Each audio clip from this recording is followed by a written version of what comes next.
Halo guys, kembali lagi bersama kita di DJ TV. Pada video kali ini akan berbeda dengan video-video sebelumnya, karena pada video kali ini kita akan kedatangan tamu spesial nih. Kira-kira siapa ya? Kita bakal kedatangan seorang raja nih. Raja apa tuh?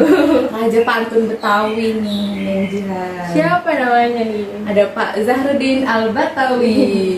Apa kabarnya nih, Babe? Alhamdulillah. Alhamdulillah. Mungkin Babe sekarang kesibukannya apa nih, Babe?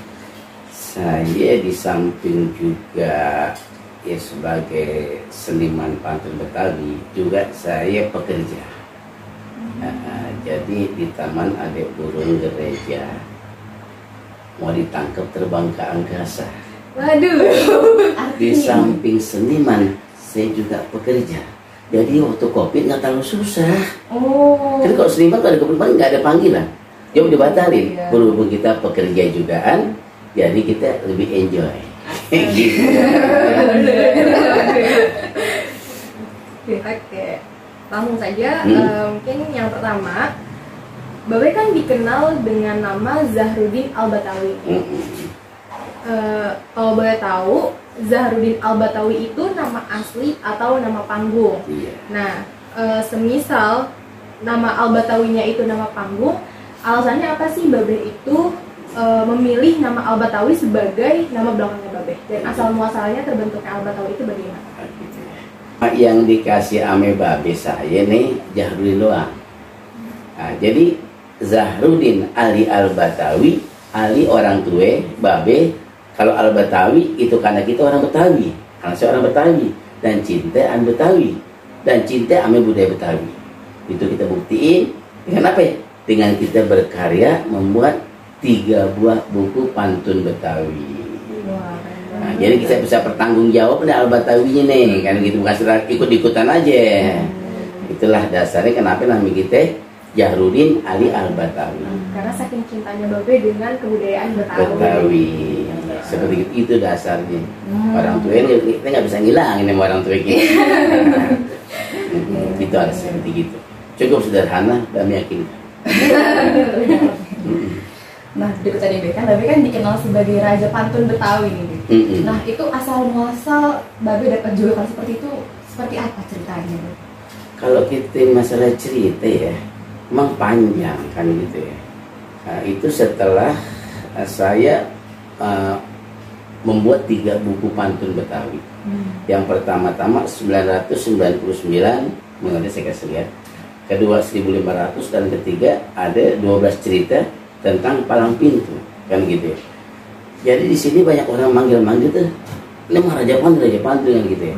Kalau bagi saya itu cuma panggilan aja, kan saya nggak terlalu pengaruh kan gitu. Karena saya juga orang nggak terlalu mau diugu kan gitu, nggak mau dia kan gini biasa aja lah kan gitu ya. Tapi ada beberapa pihak dari Bamus Betawi, dari beberapa ya budayawan ya kan gitu ya, mengusulkan gitu ya. Gimana bang, ente nih bang, kita ditanya Betawi kudu ada Raja Pantunnya. Saya bilang saya nggak pantas, mesti banyak yang lain. Ditanya lagi, kira-kira siapa berapa ente yang pantas dapat rujukan Raja Pantun Betawi selain dari ente? Sebutkanlah si A, kamu bisa pantun, cuma ya paling banyak 20-30 lah, tapi karyanya mana? Gitu kan? Nah, karena anda bisa nulis, nggak bisa ngomong di panggung. Nah, tapi kalau ente ini kalau kita perhatiin, kan teman perhatiin, kenapa? Di samping karyanya udah kelihatan, ya lebih kurang hampir 6.000 pantun. Kita juga bisa bicara di panggung kan gitu ya, juga kita bisa nulis kan gitu. Ini yang belum kita punya gitu. Kita serah lu dah kan gitu ya. Pasti kan orang emang nggak terlalu banget ambisius buat naik ke atas kan gitu. Nggak bisa begitu bang. Jadi kan nih, iya kita bikin acara bang di situ bapak kan.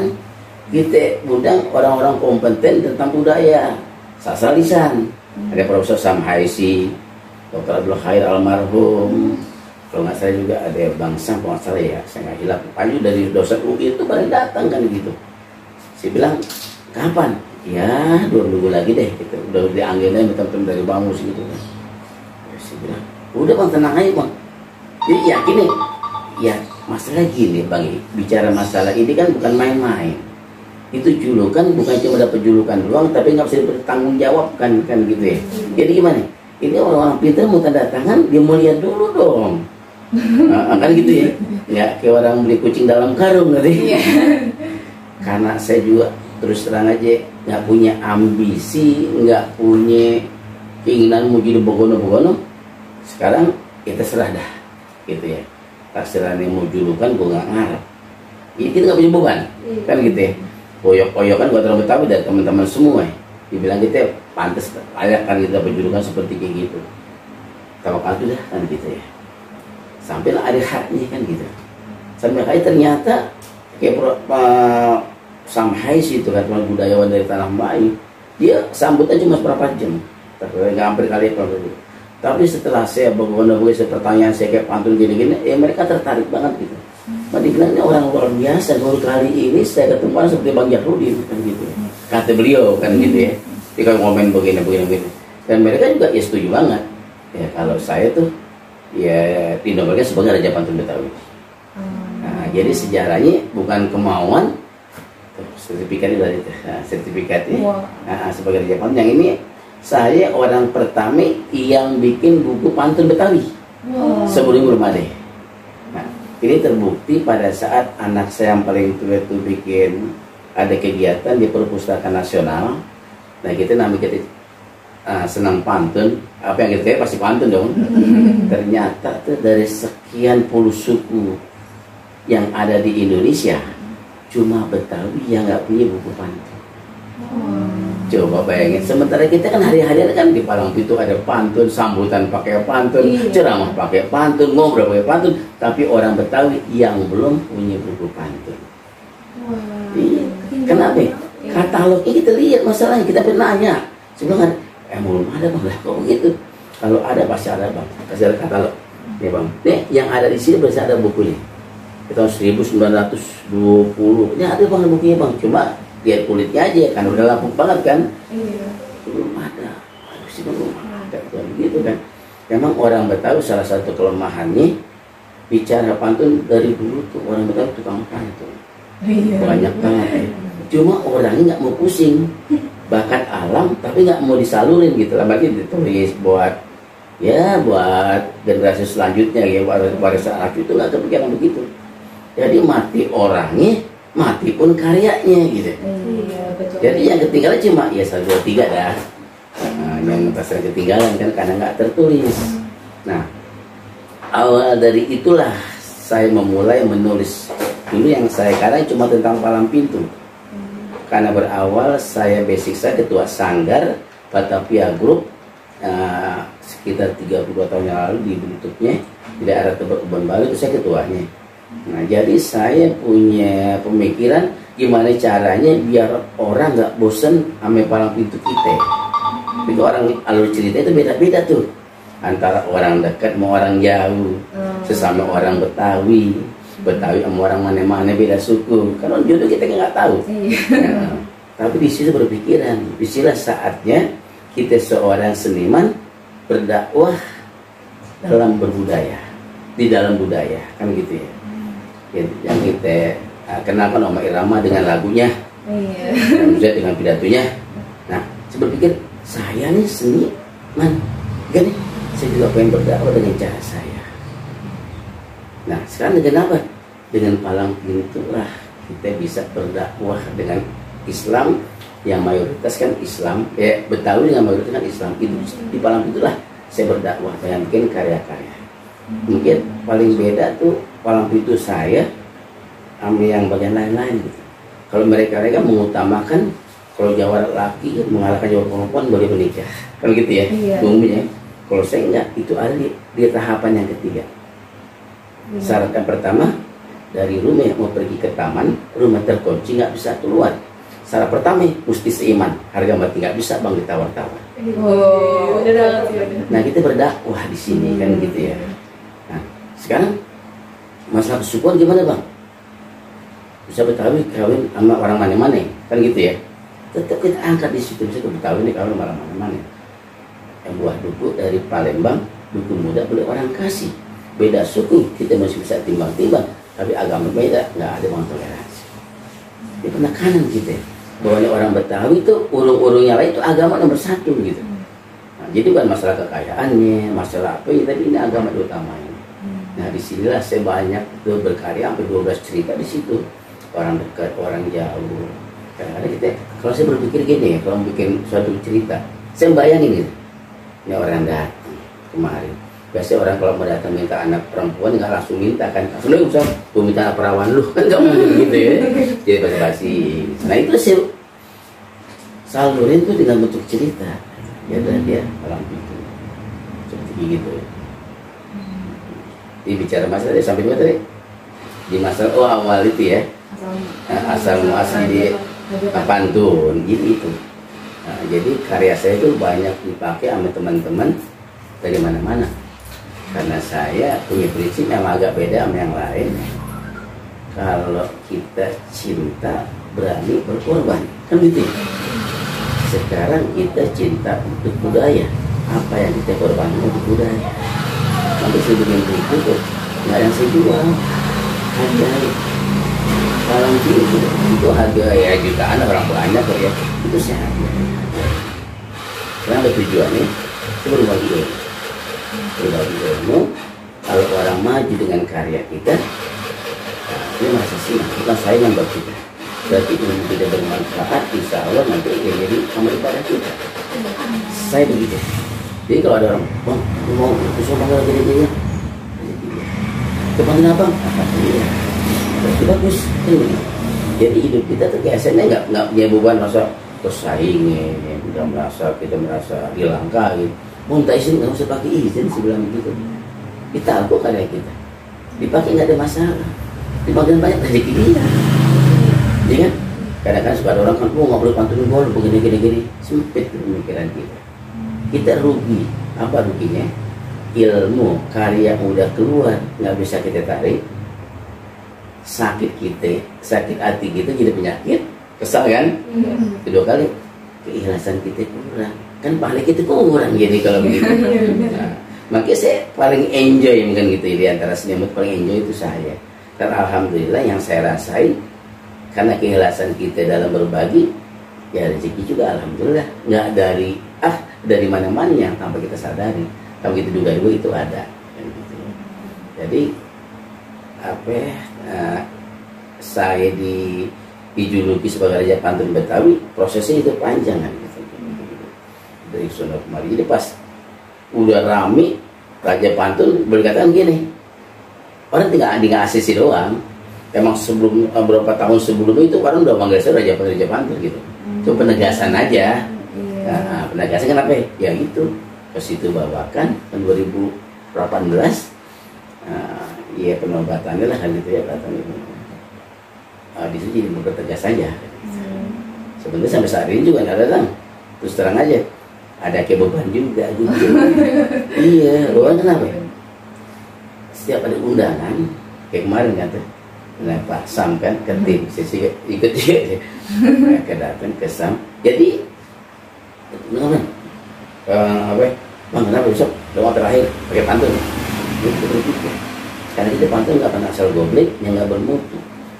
Kita berpantun yang benar-benar sesuai pakem yang kita ajarkan, juga dengan sesuai dengan apa momen, dan itu benar-benar banget pantun yang benar gitu, sesuai pakem. Itu lo bisa asal ceplas gitu kan. Paling 1-2 kita dapat, tapi itu sedikit-sedikit saya berpikir itu kan kita kalau berdepan itu langsung cepat kita kan. Nah, beban sih enggak, jadi ya begitulah. Karena kemarin di kampus di Luhur itu mahasiswa kan kritis pertanyaan nih kan gitu ya. Dari faktor pengalaman kita, iya kita alhamdulillah tuh mereka juga ya puas lah kan gitu ya. Nah, bikin ini gitu. Hidup kita. Jadi menjadi ini tipikal orang yang kalau jadi puji itu tidak tumbang ya. Karena kan sih bilang sih bukan nyombong, suka dorong. Begitu bang, benar bang, kepada abang terjadi nih. Saya bilang nggak ada masalah. Suka ada ya biasa dia di Sumbang gitu kan. Saya bilang yang namanya Bang Jahrudin nggak ada yang bisa ngejatuhin. Jadi kan saya bilang gitu. Bukan tapi yang ada dengan salah paham. Kalau dijatuh bukan berarti itu saya sombong. Saya nggak bisa dijatuhin sama siapapun lantaran saya nggak pernah di atas. Bukan sombong, saya nggak pernah merasa di atas gitu. Orang mau gendong, ada ya nama orang kali ya, berbagai acara gitu yang mau begini, si diamin aja, biarin udah. Abang gini, biarin udah. Kalau abang saya bilang, saya itu nggak ada bisa jatuhin. Kenapa? Karena saya nggak pernah di atas, nggak pernah merasa di atas. Orang itu yang merasa dijatuhin, yang merasa dulu di atas. Gue di atas, gue jatuhin, merasa dijatuh. Gitu. Kalau saya sampai saat ini belum pernah merasa ada di atas. Yang menjatuhin siapa? Iya kan? Itulah buat saya gitu. Saya bilang begitu, saya nggak pernah ada bisa jatuhin. Saya bilang jangan dulu, bukan alasan saya sombong, karena saya belum pernah merasa ada di atas. Jadi gitu, asik-asik aja gitu. Melatih ilmu padi. Semakin Oke, tadi kan Babe sudah menceritakan tentang perjalanannya sebagai raja pantun ya. Lalu kira-kira menurut Babe nih, Babe itu melihat sebuah pantun itu seperti apa? Sebenarnya bicara masalah pantun kan emang itu sastra lisan ya. Sastra lisan, Betawi juga berkepanjangan dari sastra Melayu modern ke Jakarta, pantun Betawi. Jadi kalau kita bicara pantun itu sebenarnya intisari dari suatu bahasa gitu ya. Jadi kita kalau mau ngomong banyak-banyak kebanyakan. Jadi kalau diintisari pakai pantun itu ringkas kan gitu. Jadi ringkas. Coba pertanyaan dulu tadi. Ya, kira-kira menurut Babe itu melihat sebuah pantun seperti apa? Sebagai wujud penyampaian ungkapan isi hati, himbauan, ajakan. Itu pantun. Sebagai contoh, apa himbauan? Misalnya di perempatan jalan, kan gitu ya. Padahal kalau lampu merah perempatan yang macet, dia kan pasti berhenti. Dia berhenti, mati pasti ngayap. Iya kan? Nah pasti tuh, coba ngasih gitu kan, kamu begini, kamu kita kan gitu ya. Nah, ada kita bikin himbauan atau pesan di situ, kan cakep. Sebagai contoh, pada lampu merah kita bikin sepatutnya ada matahari, ada bulan, alangkah indah bulan purnama, hati-hati di jalan, keluarga Anda menunggu di rumah. Cakep nggak? Cakep banget. Himbauan kan gitu. Terus di pinggir kali Ciliwung, iya kan? Apa sih permasalahan itu selama ini yang buat banjir? Sampah kan. Bayangkan kita ini kadang-kadang tapi memerintah meminta tapi dengan cara-cara yang kasar. Ya maaf nih. Sebenarnya karena gue udah kepegelan nih, kalau kepegelan, kesalahan yang buang sampah di kali Ciliwung anjing. Iya dong, pernah kita denger ya. Itu pernah habis kesel dia gitu. Tapi kita coba kita berubah dengan cara yang lebih sopan, pakai seni, gitu. Tapi ada pesan yang kuat di dalamnya. Coba usul itu, gimana kalau di Ciliwung kan dia antara pasti lewat kemana kan, Rindam itu, ke sana di Sepatu mana kan Ciliwung. Itu kan dulu kan di kiri kanan gitu ya. Kita bikin pesan di situ. Mungkin ada pantunnya, punya tanah dibikin taman, jangan lupa dibuat saung. Belum sempurna kita orang beriman kalau buang sampah di kali Ciliwung. Al-sopatu minal iman. Itu kekuatan luar biasa kan? Tapi itu mungkin orang iman yang sasarannya. Lo beriman mereka enggak? Kalau beriman ngerti dong. Ini kan apalagi kita aja juga. Apa ya? An-nazofatu minal kebersihan sebagai daripada iman. Nah itulah kekuatan patun di situ.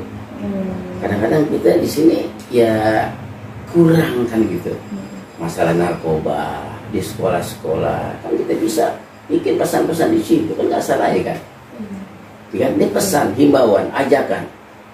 Contoh misalnya pesan untuk narkoba, anak domba diterkam buaya, tak sempat berlari saat bermain. Narkoba sangat berbahaya untuk diri sendiri dan juga orang lain. Cakep kan? Satu, kita punya himbauan dengan kata-kata yang ngena. Kedua kali ada seni. Ketiga kali kita ada edukasi di situ gitu. Oh begini cara bikin pantun antara sampir saling terkait dari 4 baris itu bisa belajar. Seperti kalau orang mau bisa belajar pantun Kunci gampang, kemauan. Kemauan ingin berbuat. Kalau ke babe, mau cepat, itu kan proses. Jadi kan bisa proses. Jadi seperti itulah yang dari pertanyaan, pantun sebagai apa kan gitu, seperti itu. Ungkapan perasaan, ya kan, menyatakan kita untuk misalnya kayak saya sama istri kan, ada pantunnya misalnya cari udang, cari di kali, pakai jala di pagi buta. Sejak memandang pertama kali abang telah jatuh cinta. Seperti gitu. Nah itu kan himbauan kan kata-kata. Jadi ungkapan sesuatu kalau dibuat dengan pantun yang benar sesuai pakem, jadi indah gitu ya. Di samping juga ada nilai isinya, enak didengar, indah dibaca, cepat dihafal kan gitu. Terkait kan punya tanah dibikin tanah dibikin taman. Jangan lupa dibikin saung. Kebayang nggak? Tanah bikin taman nih, saung. Belum sempurna kita orang beriman. Kalau buang sampah jadi ciliwung, saling terkait. Inilah pantun Betawi yang sesungguhnya. Jalan-jalan ke kota Bandung, di sana banyak tempat wisata, betul nggak?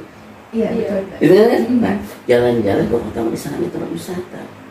Lihat anak perawan pakai kerudung, enak dipandang mata. Terkait antara sampel nama isi. Ada pantun lagi, misalnya contohnya aja, buaya mencari makan melata di waktu pagi. Budaya harus kita lestarikan. Kalau bukan kita siapa lagi? Buaya mencari makan melata di waktu pagi. Nah melata pagi, dia nyari makan pagi-pagi kan gitu. Jadi bukan sekedar an-kan-kannya, tapi kaitannya ini yang perlu kita perhatikan.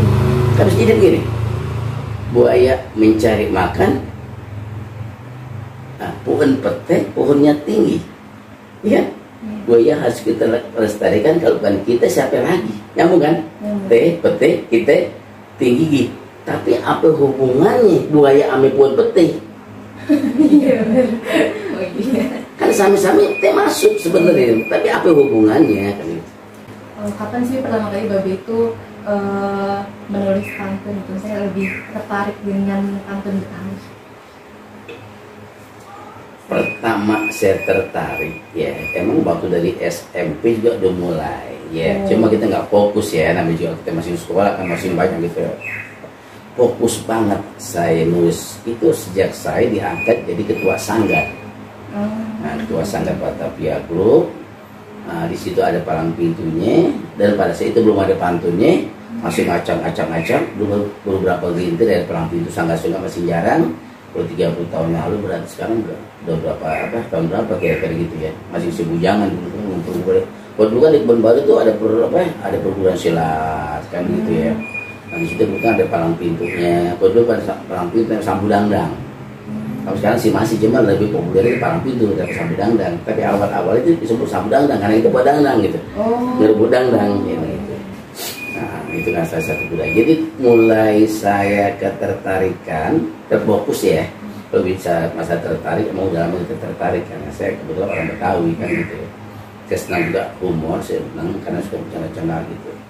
Terfokus sejak saya diangkat, terpilihlah gitu ya, jadi ketua sanggar Batavia Group.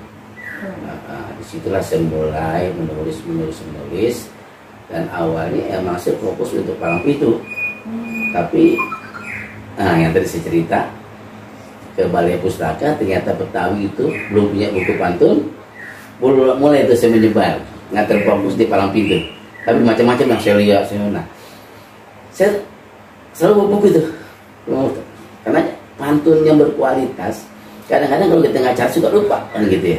Seperti kita bisa kumpulin gini. Nah, jadi kebanyakan saya dipilih itu prosesnya panjang, seperti belum kotak saya pilih kelompok mana gitu. Bu, maaf buku mana ya? Buku ada ya? Buku udah jelek-jelek banget ini. Nah ini karya saya nih itu. Ini pertama, ini kedua. Nah ini ketiga ini udah fotokopi yang asli sebenarnya, nggak apa-apa deh. Gitu. Aslinya ada ya? Hah? Aslinya ada. Ini begitu. Jadi setelah ke perpustakaan nasional, ternyata orang Betawi nggak punya buku pantun, mulai jebar saya tuh, nggak terfokus ame tentang palang pintu. Apa aja dah, gitu kan mau gini. Ya tentunya lebih enak kan gitu, nggak terfokus kan. Dulu kan palang pintu gini, kan sekarang nyebar apa aja yang saya lihat. Ya tahu macam-macam dah. Nah, nimbulnya buku-buku ini karena gitu udah macam-macam yang kita lihat, kita bikin pantun nasihat, pantun agama, pantun ngaji, pantun apa, nah itu jadi banyak. Nah setelah dikumpulin, ya kita cetak, ya alhamdulillah tahun 2018 dipesan sama gubernur Bau 1.500 tuh ke awal itu alhamdulillah kan gitu. Jadi awal ketertarikan emang setelah saya jadi ketua sanggar yang pertama, dan kedua lebih fokus lagi setelah saya tahu nih bahwa Betawi itu belum punya buku pantun.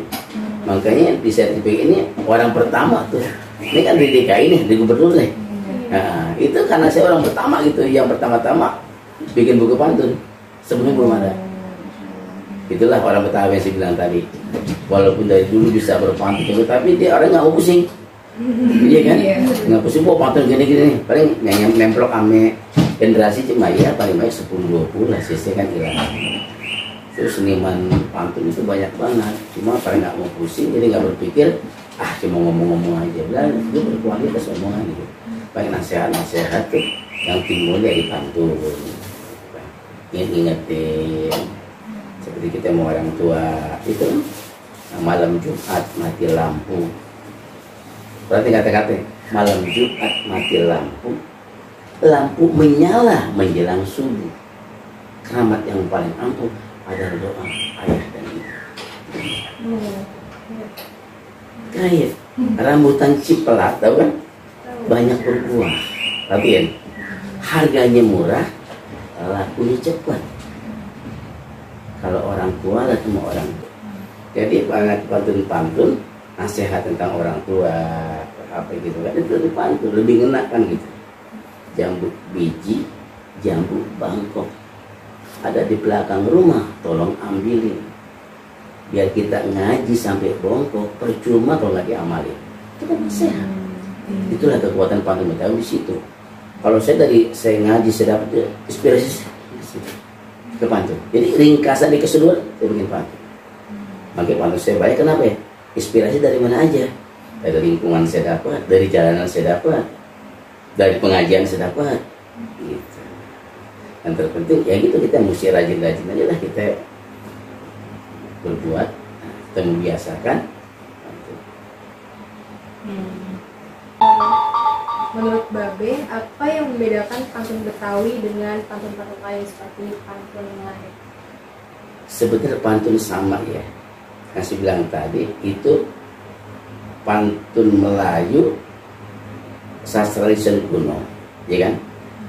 Dan Betawi setelah itunya pengembangan dari pantun. Jadi tergantung kultur, dialek aja yang berbeda sebenarnya. Cuma kelebihan pantun Betawi dia agak tegas gitu, nggak ada andai-andai. Kan kalau ada pantunnya suka ada gitu kan, agak sedikit nggak oke semua gitu, kurang gitu. Yang lupa sih kan, bikin contoh. Tapi kalau kita langsung dedes aja gitu. Langsung to the point. To the point aja. Nggak pakai seandainya, umpama kita nggak langsung pantun. Jadi langsung kalau kata kita langsung saklek gitu. Langsung apa kita tering aling langit aja. Tering aling langit langsung ke poinnya aja dia. Itu kelebihannya. Kan sukanya agak halus ya. Nah, coba kita berarti kan bisa dibuka betul lagi ada gini bagikan, gini bagikan, gue betul kagak langsung aja kan gitu. Ya, pohon semangka tumbuh di tanah, berarti ada nih pohon semangka tumbuh di tanah. Oh, pohon semangka di belakang rumah, tumbuh di tanah di pinggir sumur. Kalau kita nikah beda agama, hukumnya berzina seluruhnya. Keras, ya kan? Begitu agama. Begitu ya agama. Makanya kita menyampaikan itulah kekuatan pantun di situ. Jadi apa kata Ustaz gini, kita ungkapin ya, kita ungkapin dengan pantun. Itulah yang namanya pantun, untuk menyampaikan, untuk menghimbau, untuk melarang, untuk mencurahkan. Nah, setelah itu pantun dengan 4 baris, 2 sambal isi, tapi tegas, isinya itu tegas kan gitu kan. Jadi masalah beda itu, kalau kata guru saya itu, saya pengurus LKB juga, emang ada bedanya. Cuma kultur sama bahasa yang berbeda, kan gitu aja. Cuma bedanya pantun Betawi emang itu lebih nggak lurus dia, lebih tegas, lebih saklek lah gitu, kata lebih saklek ya gitu. Langsung poinnya dia nggak pakai andai gitu ya. Juga lebih bahasa sehari-hari kali. Sehari-hari dia gitu. Jadi bahasa di atas meja ada gelas diisi sama air putih. Kita kerja aja dengan ikhlas, nanti rezeki akan mengikuti. Jangan khawatir kan itu. Jadi pesan-pesan itu banyak. Pergi ke Mekah di waktu pagi, pasang petasan sebagai tanda orang bersedekah nggak ada yang rugi, akan dapat balasan yang berlipat ganda. Ini poin-poin itu kan. Matahari pagi ada sebelah timur, perlahan pasti akan menuju ke barat. Ada rezeki, sehat, panjang umur, yuk kita investasi untuk akhirat. Kan mengajak, ya kan? Bertafakur di malam Jumat, menyendiri hingga menjelang pagi, wujud syukur akan segala nikmat. Mari kita berbagi. Jangan bersyukur banget nih, mau bersyukur mau rupi mobil, cuma cerita doang, bukan bersyukur dong ledek, ya kan? Mungkin alhamdulillah, enak begini alhamdulillah, ini kan juga.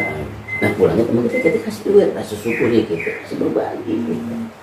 Jangan cuma kita. Nah itulah seperti begitu. Ini kekuatan pantun di sini kan. Jadi bedanya pantun Betawi sama mana-mana sebenarnya sih nggak ada bedanya. Cuma garis bawahi kalau pantun Betawi lebih saklek, lebih tegas untuk menyampaikan. Nggak tering-ngaling.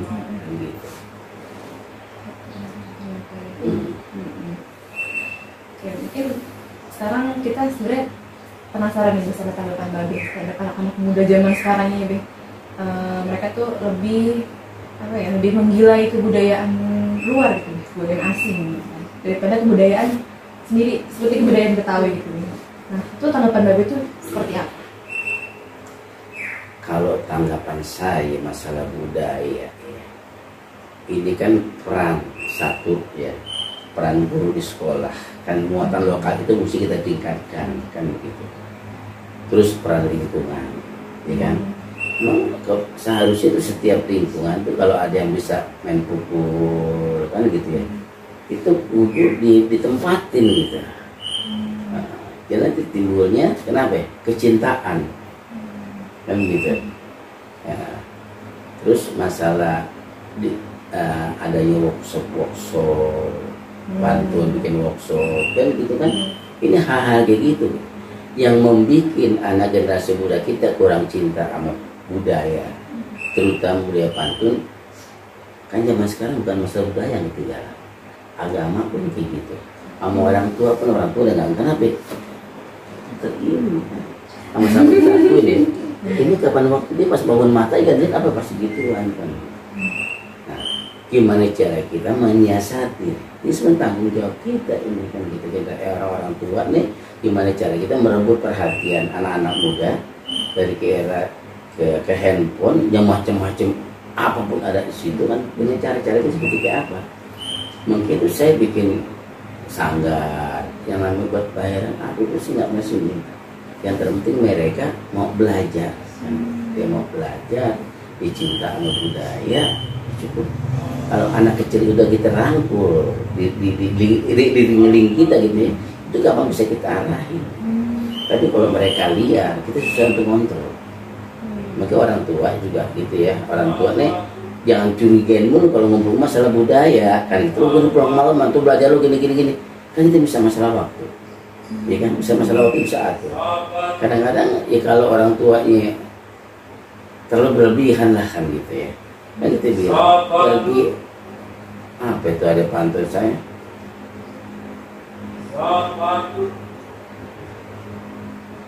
Ini masalah untuk anak masalah gitu ya, intinya yang berlebihan lah kan gitu ya. Jadi kita masalah budaya juga ya tolonglah diperhatiin juga. Jadi kita merasa bangga kalau anak kita nih bisa kita tari kan begitu kan. Iya. Jadi ada binatang kancil makan daun pepaya, nggak ada pepaya kasih makan kangkung. Kalau masih kecil udah cinta budaya, kita orang tua kudu dukung. Iya kan, itu kita dukung kan gitu. Ada gitu ya, kurang kita nggak bertanya deh. Menurut Babe, apa sih hubungan yang paling kuat antara sastra dan juga budaya Betawi? Sastra dan budaya Betawi. Timbulnya sastra, budaya dari apa sih? Budaya dari suatu kebiasaan yang berulang jadi suatu budaya kan begitu. Jadi kalau bicara masalah hubungan eratnya sebelah tadi masalah budaya sama budaya sastra, budaya dengan sastra. Maksudnya budaya mana nih? Budaya banyak. Budaya kan banyak kan? Iya, budaya Betawi seperti budaya Betawi pun banyak, iya kan? Budaya Betawi ada kayak Jiro, Reno, kan gitu kan budaya. Yang maksud budaya yang mana nih? Kalau di sini kita menekankan pantun dan juga palang pintu. Oh, palang pintu. Itulah yang sebelah tadi. Kalau palang pintu kan ya, itu boleh dikatakan ujung tombaknya budaya Betawi. Apa alasannya? Dengan jadi kalau orang mane-mane kawin sama orang Betawi atau orang mane-mane yang tamat di Betawi, dia pakai palang pintu, ya kan? Iya. Kenapa? Pakai palang pintu. Satu alasannya, dia nggak makan tempat. Di gang kecil jadi, di gedung jadi, ya di perumahan juga jadi. Asal pertama. Yang kedua, di palang pintu itu gabungan beberapa budaya. Ada pencaksilat, ada pantun, ada sike, ada dialek Betawi kan. Nah, jadi kita bilang kenapa jadi itulah alasannya kenapa sih bilang jadi ujung tombaknya budaya Betawi. Hampir di mana-mana orang kalau kenapa nih pakai budaya Betawi pakai palang pintu. Kalau pakai tanjidor, keribetan, plenum, mesti masak mesti tempat, lokasi kan. Kayak macam itu mau kayak logis tadi cukup diwakili oleh palang pintu. Nah, disinilah yang palang pintu kita kudu banget mewakili budaya dari dialeknya, dari pakaiannya, dari pesannya kudu jelas. Apa ini palang pintu? Kadang-kadang banyak orang palang pintu. Kemarin saya tanya itu palang pintu, lihat-lihatan. Nah itu lama palang pintu. Berarti mau 15 tahun. Palang pintu artinya? Bingung. Ujung-ujungnya apa jawabannya? Tadi kita bilang, dia kalau jawab laki-laki, misalnya jawab perempuan, berarti boleh nikah. Kalau dulu sah-sah aja, tapi udah sekarang kesannya arogan orang Betawi tuh. Kan kita mewakili. Pantun itu kebiasaan orang Betawi, kebiasaan orang Betawi kan gitu. Jadi orang mana-mananya pengen tahu kebiasaan orang Betawi, nggak mungkin masuk ke kampung-kampung, ya kan? Cukup diwakili sama budayanya. Intisari dari kebiasaan kita dan sehari-hari itu ada di budaya, ya kan? Mungkin ini kalau budaya saya suka bawel, kalau pakai nasi kawit sih pakai nasi rapi. Inti sebagai duta budaya Betawi di situ dan pada saat itu. Kalau masalah pribadi, ane nggak mau ngomongin berhak berhubung ini budaya naik budaya, ane mesti campur nih. Jelek inti jelek ane juga an, ya kan? Orang apa? Budaya Betawi kok begitu masih pakai jember ngomongin kasar. Budaya Betawi orang sebut. Orang nggak tanya sanggar apa, orang nggak tanya siapa ketuanya. Budaya Betawi ini yang orang sebaik kalau bagus kayak gitu. Makanya sih bilang kalau cuma alasannya palang pintu jawara laki-laki ngelawan jara perempuan itu sekarang kesannya kita arogan. Kitanya Betawi itu nggak saklek, nggak mutlak sama di situ. Kita harus mengikuti perkembangan zaman, tapi nggak menghilangkan benang merah. Ini yang nah itu beda sama Al-Quran. Ya kan, di zaman Muhammad sampai hari kiamat hampir bisa berubah. Tapi budaya kita nggak bisa, mesti begini nggak bisa begitu.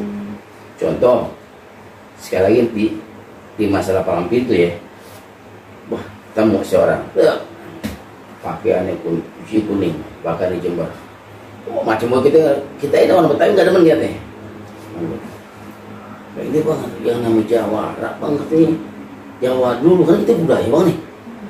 Enggak ada rapi, mana aja bang, film ada nggak rapi bang, apa begini. Si bilang kalau yang namanya omongan inti emang benar, Jawara dulu emang diperjember kan. Kalau yang namanya Jawara di preman dulu kan. Siapa mau ngasih tahu di Jawara? Takut orang ini, dia kan kalau mau rapi apa gimana nggak mungkin. Sekarang kita seni budaya Betawi, seni itu indah gitu. Kita harus tampilkan yang indah-indah, karena itu belum seni, bukan sekedar budaya. Kan dulu seni budaya Betawi, indah dulu baru sih budayanya, ya kan? Nah kita mewakili. Jadi kenapa? Kita sebelum orang lihat dalam kita, orang lihat casing kita dulu. Luaran kita lihat resik, rabis, bukan enak loh budaya Betawi. Sebelum kita ngomong, orang juga tahu, wih cakep nih, pakaiannya rapi, resik, jago dengan gedung. Main dimanapun, nggak ada batasan kita membedakan antara pakaian yang rapi dan nggak rapi. Walaupun kita main depan rumah kita atau di gang-gang kecil. Kenapa? Budaya tetap budaya, ya kan? Bah, bukan yang ini kan tetangganya sebelahan udah pakai sasaran deh. Tapi kan saudaranya ada orang jauh-jauh juga nyaksiin, ya. Nah inilah yang namanya kita sebagai pelaku seni itu kita kudu siap segala-galanya. Kalau kita siap nggak kasih anak lebih siap. Wah mudah, wah mah kenapa? Ya orang nggak ada siap, jadi gimana? Ya begitu hasil berantakan nih. Orang nggak tahu lu siap apa nggak siap. Wah bang kenapa? Panggilannya bang cuma gope. Jadi gimana? Ya yang ada si pasang bang. Orang nggak tahu lu dipanggil berapa. Yang orang ngelihat penampilan lu, itu yang mengenai nilai. Itu budaya Betawi. Nggak sanggup bahasa yang lain. Ya kan? Masalah ini masalah budaya kan gitu ya. Budaya itu nggak bisa sepelein apa. Saya sering banget tuh, ya sedikit, terutama penghulu penasihin kok. Siapa saya bukan sedebat lagi sampai bisa tonjok penghulu. Kenapa berantaranya? Nikah jam 8, kita setengah 8 main palang pintu, disuruh buru-buru. Terus jam berapa emang nikah jam berapa? Bang, buru-buru nikahnya berapa? Jam berapa sekarang? Baru setengah 8. Itu budaya mau dikalahin lantaran ya penghulu mau ada acara lain. Kita nggak bisa begitu, kita panggil orangnya. Kenapa? Ini masalah budaya. Lu mesti panggilan, lu jangan rakus sebelum begitu. Gue panggilan gue banyak, gue cuma satu, menghormati budaya, menghormati ini budaya. Kita nggak ada berapa? Saya dipanggil udah 3 bulan yang lalu. Mungkin sebelum penghulu dikasih tahu saya duluan. Kalau gitu kan? Kenapa? Biar saya bisa tampil, menampilkan suatu budaya, suatu kebanggaan. Dipotong sama penghulu. Kan rusak alur cerita kita. Lantas kenapa? Karena menganjuk kebanyakan, takut terlambat di mana-mana. Kita dikorbanin. Terima nggak kita? Nggak, sih nggak terima. Itu saya seperti kayak gitu. Saya diam, tapi udah begitu berpucat penghulu depan orang-orang saya gimana? Kemaluan disapu sebelah begitu nggak ada masalah. Siapa mau marah? Kayak gitu langsung. Kenapa? Ya kita nggak mau nih. Ini kalau umpama jam 8 lewat seperempat wajar. Ya kan kita juga tahu diri lah. Tapi kalau waktunya masih setengah jam kita sudah buru-buru. Jadi korban budaya kita nih yang dikerencanain udah lama lantaran dia punya menggejok yang lain kan. Kan enak kalau denak di gue kan, kan gitu kan. Itulah masalah budaya seperti kayak gitu. Ya, apa itu palang pintu? Palang pintu adalah cerminan orang Betawi pada saat yang belum menantu. Masih bilang tadi kan awal dari rumah mau pergi ke taman, rumah terkunci nggak bisa keluar. Syarat pertama mesti seiman, harga mati nggak bisa bagi tawar-tawar. Nah, jadi terbelakang. Sekarang kalau kita punya anak satu dia harus seiman. Kedua sama-sama cinta.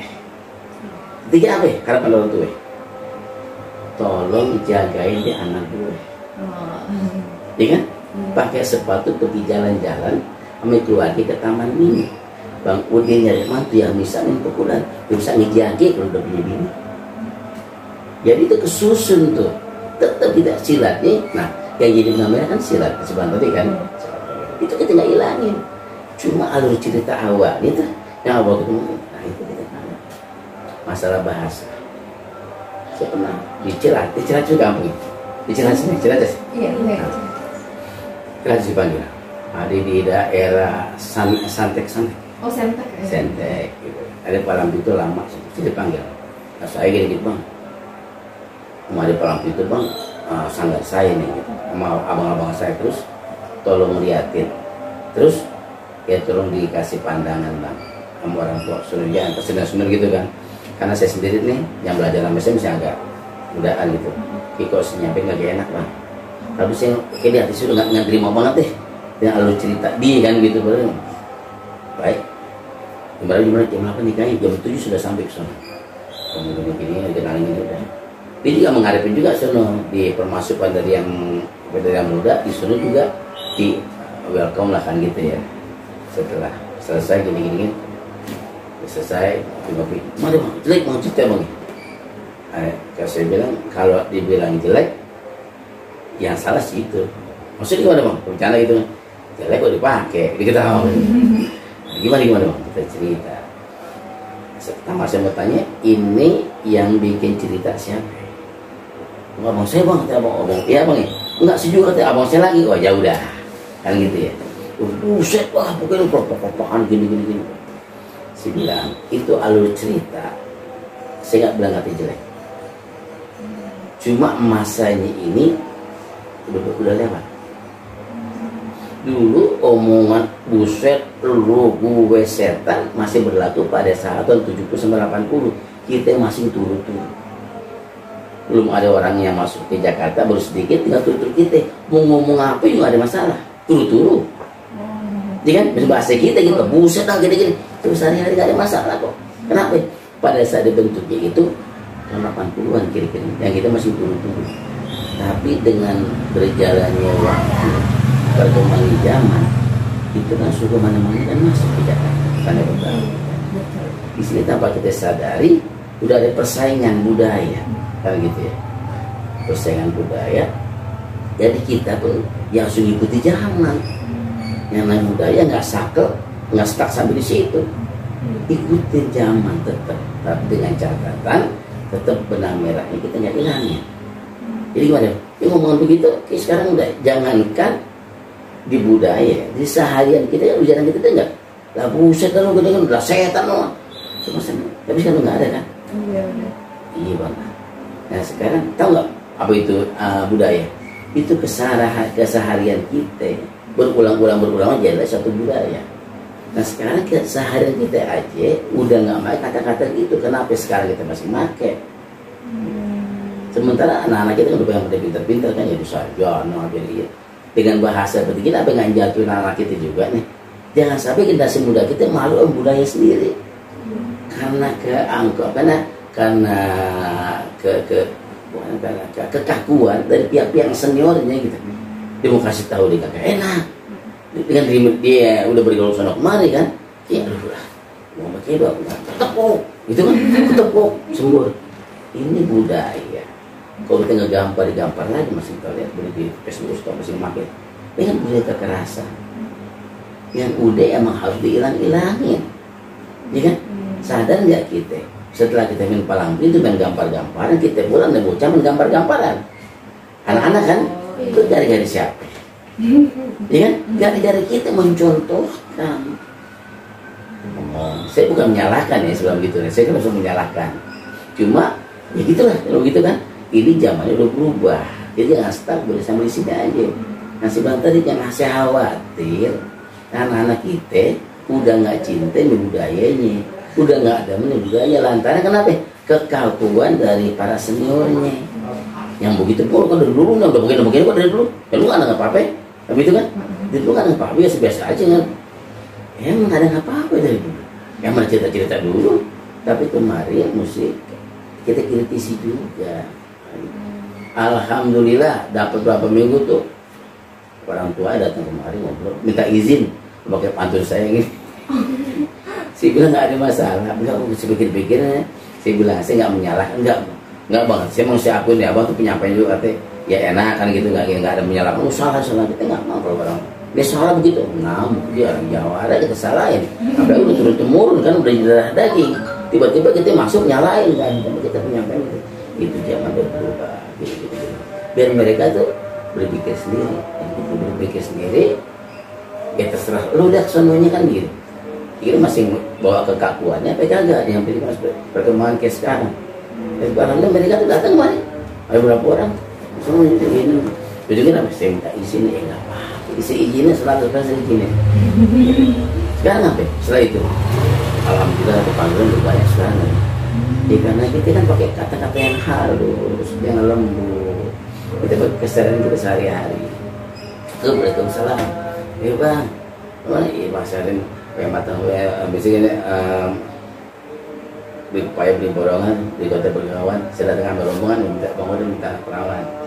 Wah siapa buat abang? Saya bang sudah tua bang, mana mungkin saya mau kawin lagi bang.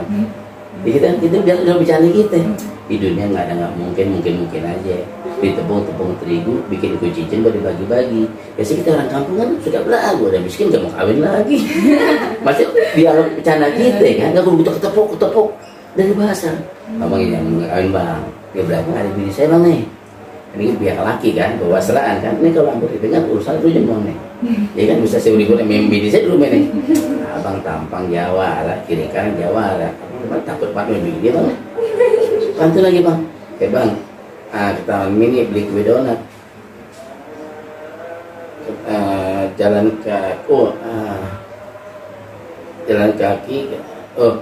kaki pergi ke taman mini dari rumah bawa kue donat. Kalau orang lagi kita kena bini, percuma bang kita disunat. Pasti kita umur gitu kan, bukan begitu bang. Naik baru mewah gitu. Seperti kayak gitu. Jadi umur kita umur yang enggak yang terserah berketawa, tapi itu ya norma-norma kekerasan kita nggak tonjolin. Gitu kan. Syaratnya, syarat pertama bang, sebelum tadi saya tahu bang syaratnya bang. Pantun lagi, pemburu hantu terbang di gelap gulita, sebelum melayang mencari makan, bang boleh jadi mantu, kagak menang harta, yang penting rajin sembahyang, terus banyak punya kontrakan. Yang terakhir itu menurut Babe tips atau cara membuat pantun atau mungkin cara agar lancar berpantun tanpa harus berpikir panjang. Ya tentunya Pak buat kebiasaan yang terbaik kan gitu.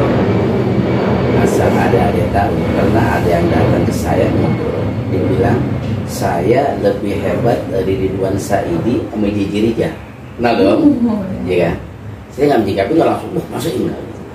Ada yang bilang lagi, dengan orang yang berbeda, inti bang mau jadi profesor sekarang, lebih hebat lagi kan?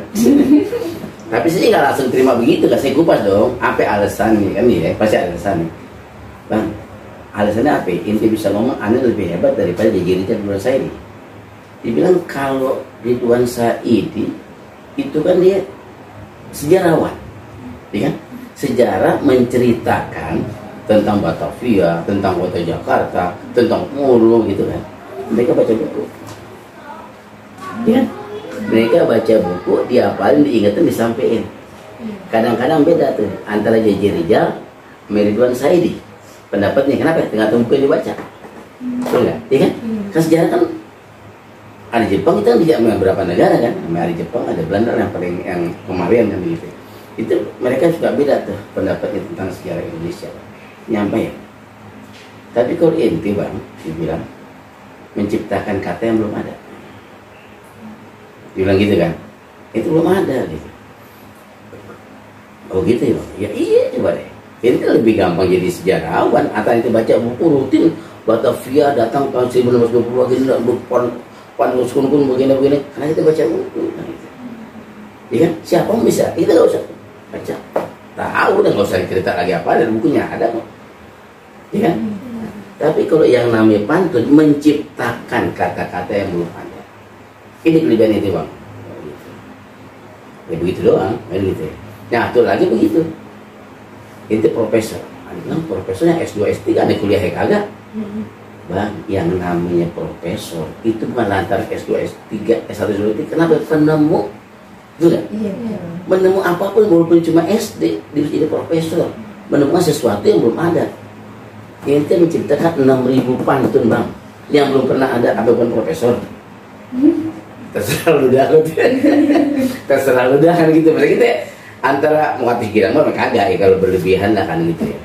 Tapi kalau saya itu emang orang nggak tuh mengejar-ngejar tentang karir sih ya. Yang penting kita bisa memberi udah. Mungkin kalau saya benar-benar banget fokus nih di ini itu ya mungkin juga saya bisa lebih tinggi, tapi saya ada pekerjaan lain kan gitu ya. Jadi kita yang kita bisa aja kita ganti berkarya, memberikan ada peninggalan kita ya. Gitu. Itu pertanyaan mana? Tips agar lancar. Oh bantu, satu jam terbang, kebiasaan. Jadi bisa juga dikatakan begini, pakai baju katun, kainnya rubat buatan dari Samarinda. Seniman pantun itu orang hebat karena menciptakan kata-kata yang belum ada. Jadi kalau kita nggak rajin-rajin membuat, itu kamu kita bisa. Apalagi kita udah malas duluan ya. Tapi dengan kita rajin, kita bersungguh-sungguh, apa sih enggak?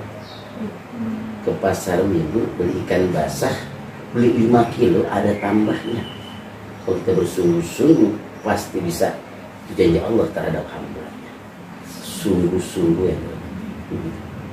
Itu nggak ada mungkin. Saya keturunan kagak ada, kuliah kagak. Tapi kenapa bisa menciptakan ribuan pantun dengan ada hasil gitu, bukan apa cuma omongan doang. Karena kesungguhan kita gitu. Karena kesungguhan pengen masa isi bertahun ribu ke pantun sih kan gitu. Kesungguhan. Jadi bisa kita raih. Kesungguhan, keseriusan kan begitu. Jadi begitu sih, rajin mencoba, nggak putus asa, bisa Allah bisa. Tipe gitu aja udah. Kenapa? Pertama bikin pantun. Pantun terdiri dari 4 baris, 2 sampiran, 2 isi, dan antara sampir dan isi saling terkait. Nah, kita coba tuh bikin masalah apa kita mau angkat nih. Begitu kita bikin isi itu kita perhatiin. Isinya gini, apa ya? Buat apa punya handphone? Buat apa punya handphone? Kalau nggak pernah punya pulsa, buat apa mohon ampun kau masih aja berbuat dosa? Kan jadi bantu, iya kan? Iya. Jadi ya kita perhatiin tuh isi dulu apa ini. Biasa itu kalau orang kita nih umumnya masyarakat kita lah kan gitu ya. Kalau mau bersedekah apa sudah ada, iya kan? Penyakit kita semua kan gitu. Nah, ya kalau memang kagak jadi orang, nah itu, jadi timbullah orang cari, timbul suatu pantun, ya kan?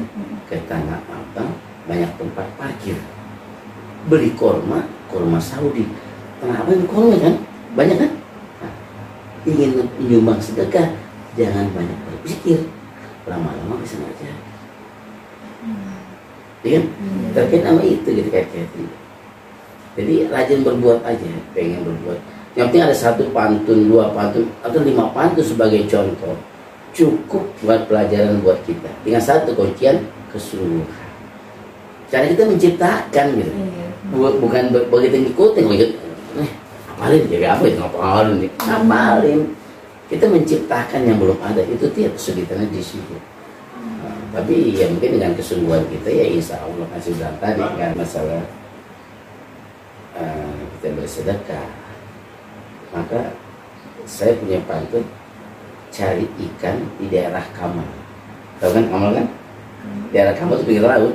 Nah, cari ikan di daerah Kamal, hari Sabtu naik angkutan. Mari kita jadikan beramal itu suatu kenikmatan. Hebat kan? Kematian itu kita mengajak kan gitu ya. Mengajak itu kekuatan di pantun itu luar biasa. Walaupun cuma 4 baris dengan 2 isi, tapi mana luas. Di kuburan, hati-hati masuk ke hutan, terjadi banyak hantunya. Mengantar orang mati itu peringatan, kita akan mati tinggal dulu. Ya, itu kekuatan luar biasa. Gitu. Hubungan masih muda, lihat di situ. di Indonesia ada 9, ada 12, ada 60, ada 80, macam-macam. Kok bisa begitu? Kan buah jeruk banyak di dahan, ambil satu makan di mobil. Kita makhluk milik Tuhan, kapan waktu bisa diambil. Jadi maknanya luas yang gitu. Yang kita pikirin bukan masalah matinya. Dari Cibubur ke Cikini, badan lelah naik angkutan. Di alam kubur tak ada yang menemani, hanyalah amal dan perbuatan. Kekuatan pantun di situ. Ini untuk mengingatkan itu luar biasa. Itulah saya bilang, walaupun cuma 2-4 baris jenazah, tapi kekuatan luar biasa. Makanya saya bilang tingkat kesulitannya yang merupakan itu sulit. Kalau nggak benar-benar banget kita pengen bisa kan gitu. Jangan lihat teman saya punya sangat 32 tahun dengan anggota cukup banyak, tapi bikin malu cuma saya doang. Mereka bukan kerja mau, memang awal tuh banyak, tapi emang begitu. Aduh, ini nggak. Perasaan dia mau bikin gitu. Oh dia yang itu dia bagusan. Pasti kasih peluang. Udahlah gantian lah, bikin sama-sama gini-gini. Emang Allah kasih kelebihan di situ kan gitu. Emang kita kan manusia, ada kelebihan, ada kekurangan. Kita dikasih akal pikiran, dikasih kesempurnaan untuk apa? Menutupi kekurangan, memaksimalkan kelebihan. Kita jangan orang ikut-ikutan.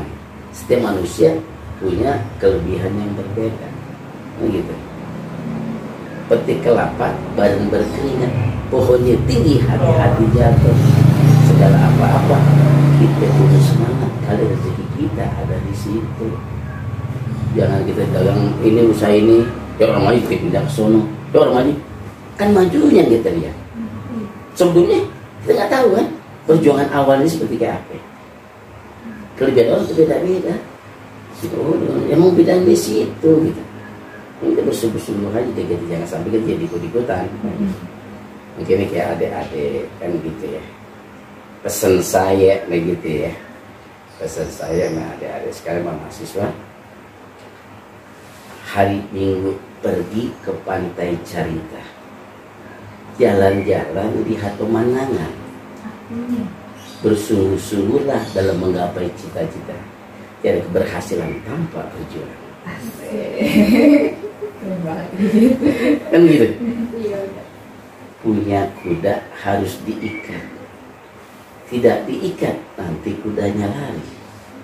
Masa muda itu terlalu singkat. Jangan sampai menyesal di kemudian hari. Ya, mungkin kita semua tadi sudah mendengar banyak sekali pengalaman Babe. Iya. Kita juga dikasih motivasi untuk menggapai cita-cita. Teman-teman, mungkin teman-teman nanti kalau lihat videonya, Iya. jangan lupa untuk mengamalkan ya. Mengamalkan ilmunya sudah dapat. Betul.